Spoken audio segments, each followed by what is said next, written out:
Hello বন্ধুরা, পুরো ভিডিওটা দেখার জন্য তোমাদের কাছে অনুরোধ রইল। নিত্য নতুন রেসিপি নিয়ে কান্টি ফুড এন্ড সোনালিস কিচেন তোমাদের সাথে শেয়ার করতে চলেছে চিলি সিমোলিনা।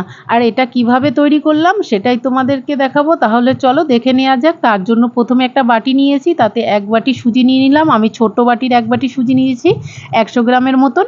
আর এদিকে দেখো ওভেনে একটা কড়াই বসিয়ে দিলাম। কড়াইয়ের মধ্যে আমি কিছুটা কাঁচা লঙ্কা, দুটো কাঁচা লঙ্কা একদম কুচি কুচি করে নিলাম, আর কিছুটা চিলি ফ্লেক্স দিয়ে দিলাম। তাতে 1.5 বাটি জল দিয়ে দেবো। এখানে সুজিটা আমি 1 বাটি নিয়েছি, তার জন্য 1.5 বাটি জল দিচ্ছি। আর তার মধ্যে সামান্য একটু লবণ দিয়ে দিচ্ছি। আর জলটা ভালোভাবে ফুটে যখন উঠবে তখন সুজির বাটিটা আমি ঢেলে দেবো। অল্প অল্প করে সুজি ঢেলে দেবো, আর হচ্ছে কি খুন্তি দিয়ে নেড়ে চেড়ে যাবো। খুন্তি দিয়ে ভালোভাবে নেড়ে চেড়ে যেতে হবে, না হলে সুজিটা দলা বেঁধে যাবে।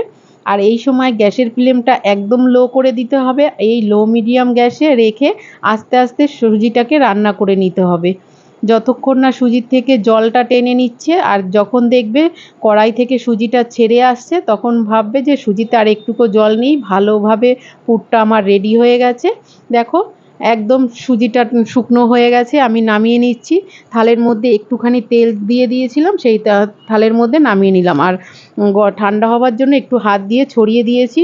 ঠান্ডা হয়ে গেছে। 10 মিনিট বাদে আমি হাতে তেল মাখিয়ে নিয়ে সুজিটাকে ভালো করে চেপে চেপে মেখে নিচ্ছি।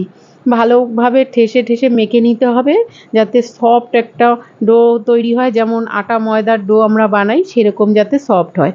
ছোট ছোট লেচি কেটে নেব, যেরকম আমরা লুচি করলে ছোট ছোট লেচি কেটে নিই, সেই রকমই ছোট ছোট লেচি করে নেব। প্রথমে লেচিগুলো কেটে নিলাম, তারপরে হাতের মাঝখানে রেখে গোল গোল করে নিচ্ছি।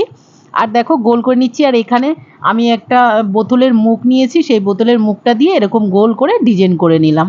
সবগুলো এই সেমভাবে গোল গোল ডিজাইন করে নেব। দেখো দেখতে কতটা সুন্দর লাগছে এখনই, আর কতটা লোভনীয়। আর এদিকে ওভেনে একটা কড়াই বসিয়ে দিয়েছি, তাতে পরিমাণ মতো তেল দিয়ে দিয়েছি।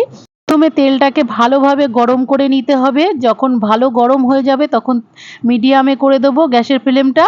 আর এদিকে আমি যেগুলো বানিয়ে রেখেছিলাম এগুলো এক এক করে তেলে ছেড়ে দিয়েছি। এক পিঠ হালকা রং ধরেছে, আমি উল্টে দিচ্ছি। আমি এটা কড়া করে ভাজবো না, হালকা করে ভেজে তুলে নেব। আর দেখো ওই কড়াইয়ের মধ্যে একটু তেল নামিয়ে রেখে অল্প তেলের মধ্যে একটু রসুন কুচি দিয়ে দিলাম, সঙ্গে সোয়া সস দিয়ে দিলাম 1/2 চামচ, 2 চামচ টমেটো সস দিয়ে দিলাম, আর 2 চামচ চিলি সস দিয়ে দিলাম। সব দিয়ে ভালো করে নেড়েচেড়ে মিশিয়ে নিচ্ছি। 1 মিনিটের মতন এইভাবে নেড়েচেড়ে মিশিয়ে নিয়ে যেগুলো আমি ভেজে রেখেছিলাম সব ছেড়ে দিলাম এর মধ্যে।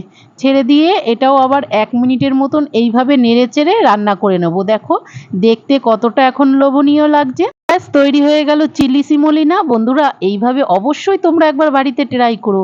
আর আমার ভিডিও ভালো লাগলে লাইক কমেন্ট শেয়ার করো। তাহলে দেখা হচ্ছে পরের ভিডিওতে। আজকের মতন এখানে